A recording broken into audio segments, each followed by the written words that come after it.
And next up at UFC Fight Night, Sterling taking on Zalal. We've got Montel Jackson taking on Raoni Barcelos. And if you're enjoying the content, hit that like and subscribe button, as I think this is a great matchup on this UFC Fight Night card.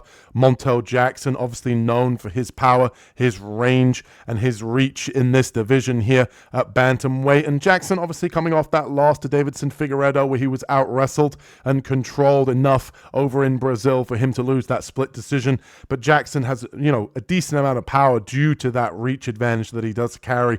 Obviously can be a little bit low output at times. He does have nice trips in the clinch. And I think this 8.5-inch reach advantage here generates a lot of power and can really be used in terms of the long-range weapons here. And when we talk about Barcelos, he is a guy that tends to sort of bend over, especially sort of rounding his back, keeping a very tight, high guard, trying to stay defensively sound. He has good, crisp boxing.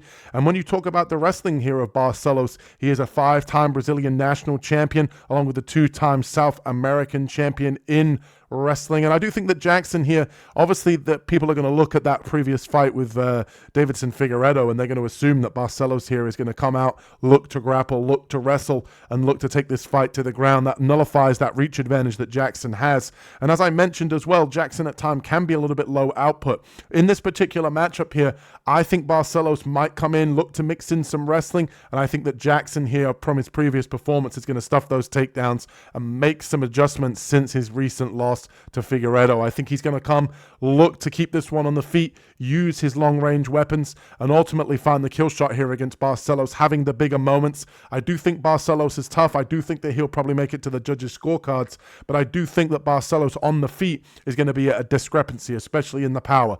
Barcelos likes to slip, throw uppercuts. He will mix in low calf kicks as well, which I think will be a great weapon against the taller, rangier Jackson. But I do think that the teeps up the middle and those long-range jabs from Jackson are going to cause Barcelos problems. And I do think that he carries a little bit more power in the hands that Barcelos is not going to be able to wear very well. I do think here Barcelos can definitely get ahead on the judges' scorecards if he throws a ton of volume and mixes in the grappling. But I think that Jackson comes in here, makes adjustments since his previous fight, and he keeps this one on the feet, and he has the bigger moments, the more impactful shots on the feet here against Barcelos. So give me Montel Jackson here, keeping this one standing, landing the bigger shots with that 8.5-inch reach advantage. And let's see who Carlos has got in this fight.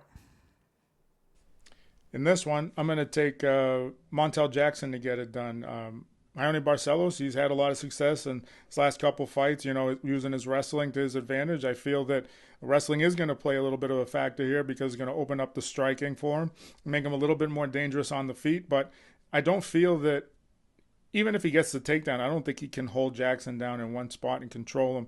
I think that Jackson scrambles pretty nicely, gets to his hip, gets back up. I also feel he uses the whizzer very effectively. He has very good wrist control, whether he's on the bottom or he's in the clinch. And I just feel the long, straight shots, his movement, his speed, his accuracy is going to cause a lot of issues for somebody like Barcelos, to make it even very difficult to get in that deep to get takedowns. Barcelos, for him to have success with his wrestling, he's going to have to get in deep on those shots.